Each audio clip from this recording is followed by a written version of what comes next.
isda oh. Oh. Ito masarap, dalagang bukid guys. Ito oh.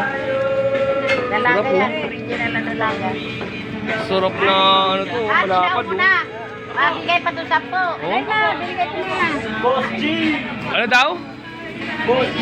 Guys, mayroong boss G dun oh. Yun, makikita mo guys oh. Kawawa naman yung boss G dun oh, sa pader oh.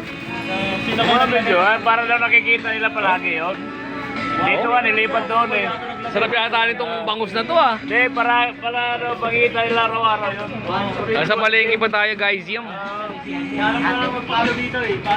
Oo, ayaw nila gusto nila yung makikita. Kalbo, masamang tao. Ayun oh, may masamang tao dun oh. Ayun oh. Ay, kay Kalbo, masamang tao. Ayun oh. Guys, dami tayo isda rito oh. Ano kaya? Parang masarap yung dalagang bukid na yun. Ano kaya kapartner na pwede rito guys?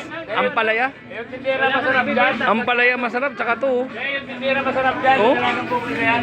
Dalagang bukid? Tapos pagka ano, hindi naman kakain yung anak ko nito. Masarap Ikaw nga ang dapat kumain. Gagalit na naman si nanay sa akin ito. Patay tayo dyan. Kasi may gout ka, pamot ka sa may mga... Ang daw kasi daw may gout ako, ano nanay? May gout ka, hindi ka pwede sa mga plain. Yung. Dapat sa'yo may kiskil. Ito dapat oh. Ay, Ayun dapat, oh, dalagang bukid. Sarap oh. Isarsyado ko na lang para kumain naman ako. Pwede rin. Tapos, ampalaya, no? Para doon sa isa. Sige nga. Oh. Ilang piraso? Ano lang, mga 4. Ganun. Magkano ba yung 4 na yun? Baka naman umabot tayo ng 1,000 kagad. 1,000 yaw. O kalahati na lang. Utong mahal naman. 150. Yan pa lang, ang mahal na. Mahal talaga. Trade tayo dun guys. Wala na tayong pera. Guys, Wala na tayong pera oh. magagawa Mm. guys. Diyos mio marimar. Ayun man ang binili niya guys. Ay. Oh. Ang bagol, kontes.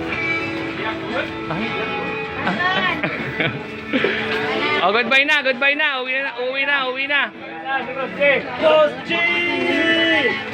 Isang kilo na kaya ito, pero? Babalik ka, Boss G! Babalik ka! Alright. Babalik ka, Boss G!